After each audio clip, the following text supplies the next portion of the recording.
নমস্কার, আমি দেবরাজ, ম্যাকটেকের টেকনিশিয়ান। তো সরি, এটা হলো আইফোন 15 প্লাস। এটা কাস্টমারের সমস্যা হয়েছিল যে ওয়াটার ড্যামেজ হওয়ার পর যখন চার্জে লাগাচ্ছে তখন ওয়াটার ডিটেক্টের নোটিফিকেশান আসছে, ঠিক আছে? তো এটাকে এই ভিডিওতে আপনাকে দেখাচ্ছি যে কী করে ব্যাক গ্লাসটাকে ওপেন করতে হয়। হালকা হিট দিতে হয় আর থিনার দিয়ে হালকা হালকা ওপেন করলে ওপেন হয়ে যাবে। দেখুন,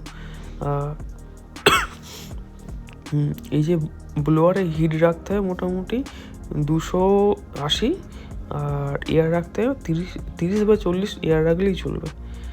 এটা জাস্ট আপনাকে দেখাচ্ছি ব্যাক গ্লাসটা ওপেন কী করে করতে হয়, কারণ একটু ভুলভাল হলে ব্যাক গ্লাসটা ভেঙে যাবে।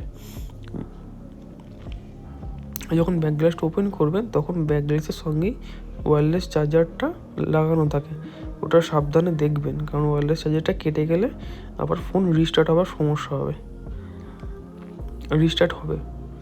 ঠিক আছে? এটা দেখুন। আর এই রকম ইনফরমেটিভ ভিডিও পেতে চাইলে চ্যানেলটা সাবস্ক্রাইব, ফলো, লাইক, শেয়ার করে দেবেন। দেখুন, ব্যাক গ্লাসটা সুন্দরভাবে ওপেন হয়ে গেল। এটাকে সাবধানে ওপেন করতে হবে, ঠিক আছে? ধন্যবাদ, ভালো থাকুন সবাই।